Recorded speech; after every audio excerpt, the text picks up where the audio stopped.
हमारा आज का टॉपिक है जैविक प्रक्रियाएं। जैविक प्रक्रियाओं से क्या तात्पर्य है? तो वे प्रक्रियाएं जो जीवों में होती है उन्हें हम जैविक प्रक्रियाएं कहते हैं। इस प्रकार की क्रियाओं को अनुरक्षण की क्रियाएं भी कहते हैं, जो जीवों में जीवन पर्यंत चलते रहता है। जैविक प्रक्रिया के उदाहरण हैं श्वसन, पाचन, उत्सर्जन, परिवहन इत्यादि। जैविक प्रक्रिया के अंतर्गत आज हम पढ़ेंगे परिवहन। परिवहन से तात्पर्य है एक स्थान से दूसरे स्थान तक लाना और ले जाना, और यह कार्य हमारे शरीर में विभिन्न अंगों द्वारा मिलकर किया जाता है, जिसे हम परिवहन तंत्र कहते हैं। परिवहन तंत्र में शामिल है हृदय, रक्त, धमनी और शिराएं। हृदय एक पंप के समान कार्य करता है, जो शरीर के विभिन्न हिस्सों से रुधिर को प्राप्त करता है और विभिन्न हिस्सों को पहुंचाता है। रक्त एक प्रकार का संयोजी ऊतक है, जिसमें उपस्थित लाल रक्त कणिकाएं ऑक्सीजन को तथा प्लाज्मा नाइट्रोजनी पदार्थों को, पोषक पदार्थों को, खनिज लवण, जल तथा कार्बन डाइऑक्साइड को स्थानांतरित करने का कार्य करती हैं। धमनियों में शुद्ध रक्त या ऑक्सीकृत रुधिर प्रवाहित होता है तथा शिराओं में अनॉक्सीकृत रुधिर का स्थानांतरण होता है। चलिए हम लोग हृदय की संरचना और इसके कार्यों को समझने का प्रयास करते हैं। हमारा हृदय एक बंद मुट्ठी के समान पेशीय अंग है, जो कि पसलियों के बीच में सुरक्षित रहता है।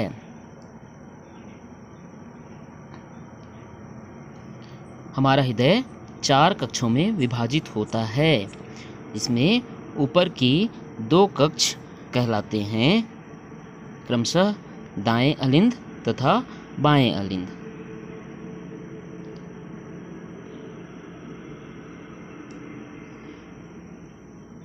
एवं नीचे के 2 कक्ष कहलाते हैं क्रमशः दायां निलय एवं बायां निलय।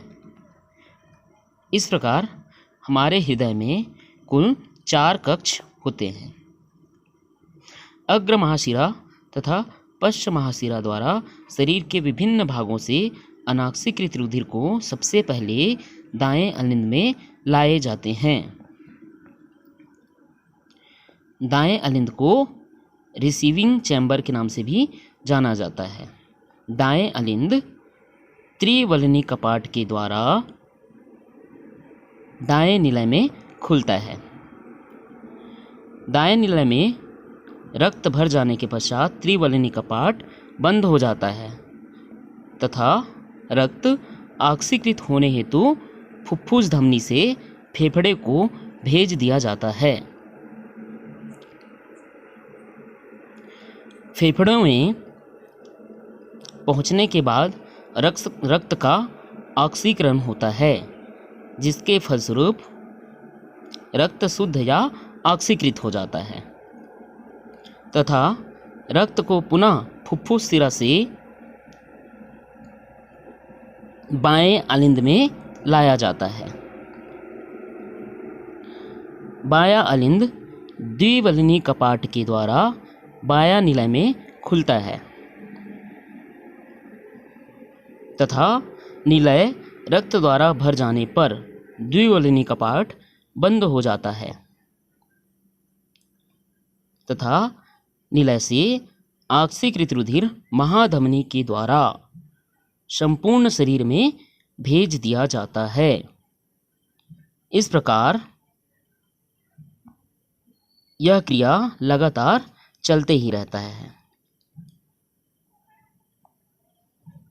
एस एनोड दाएं अलिंद में उपस्थित होता है, जिसका पूरा नाम साइनो आरिकुलर नोड है, जहाँ से हृदय धड़कन का प्रारंभ होता है, जिसे हृदय का पेसमेकर के नाम से भी जाना जाता है।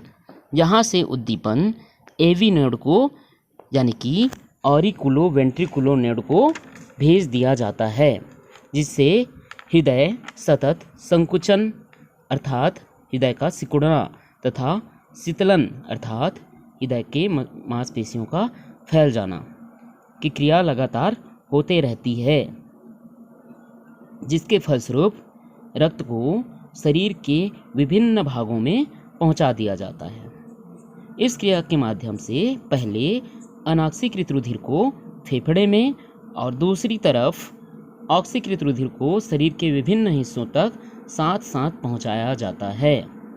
इस प्रकार हृदय हमारे एक पंप के समान कार्य करता है तथा शरीर के विभिन्न हिस्सों को शुद्ध रुधिर प्रदान करता है और उनमें बने हुए अनाक्सीकृत रुधिर को वापस हृदय तक लेकर आता है, जिसका फेफड़ों के द्वारा शुद्धिकरण या ऑक्सीकरण कर दिया जाता है। इस प्रकार रुधिर के साथ ऑक्सीजन के साथ साथ विभिन्न खाद्य पदार्थों को भी शरीर के विभिन्न हिस्सों तक पहुंचाया जाता है। चलिए एक बार संक्षेप में हम लोग पूरी प्रक्रिया समझने का प्रयास करते हैं। सबसे पहले शरीर के विभिन्न भागों से महाशिरा के माध्यम से अनाक्सीकृत रुधिर को हृदय के दाएं अलिंद में पहुंचाया जाता है, जहां दाएं अलिंद में सबसे पहले स्थितिलन होता है, जिसके कारण रुधिर दाएं अलिंद में भरता है। जब बहुत ज़्यादा मात्रा में रुधिर भर जाता है तो रक्त त्रिवलनी कपाट को धक्का देते हुए दाएं अलिंद से दाएं निलय में प्रवेश कर जाता है। फिर त्रिवलनी कपाट बंद हो जाता है, दाएं निलय में स्थितिलन होता है, जिसके कारण रक्त भरता है और अत्यधिक मात्रा में रक्त भर जाने के बाद दाएं निलय में संकुचन होता है, जिसके कारण रक्त अर्धचंद्राकार कपाट को धक्का देते हुए फुफ्फुस धमनी के माध्यम से फेफड़े में प्रवेश कर जाता है। जब फेफड़े में प्रवेश करता है तो फेफड़े की कोशिकाओं और रक्त के बीच में गैसेस एक्सचेंज यानी कि गैसों का आदान प्रदान हो जाता है।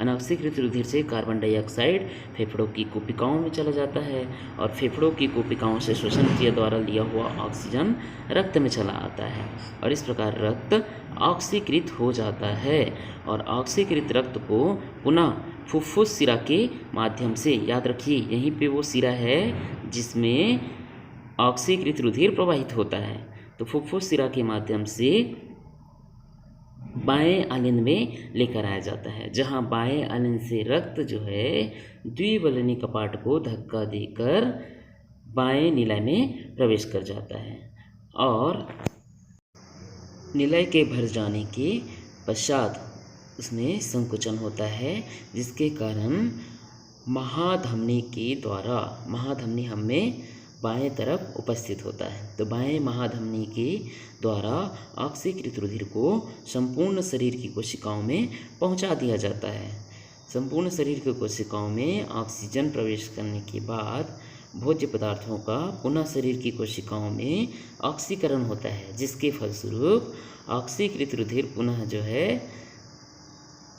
अनाक्सीकृत रुधिर में परिवर्तित हो जाता है, यानी कि ऑक्सीजन का उपयोग कोशिकाएं कर लेती है, जिनको वो कार्बन डाइऑक्साइड में परिवर्तित कर देती है और इन्हीं कार्बन डाइऑक्साइड को लेकर पुनः रक्त जो है हमारे शरीर में यानी कि हार्ट में दाएं अलिंद में प्रवेश करता है और यह प्रक्रिया लगातार चलते ही रहती है। अब बात कर लेते हैं रक्तदाब यानी कि ब्लड प्रेशर क्या होता है।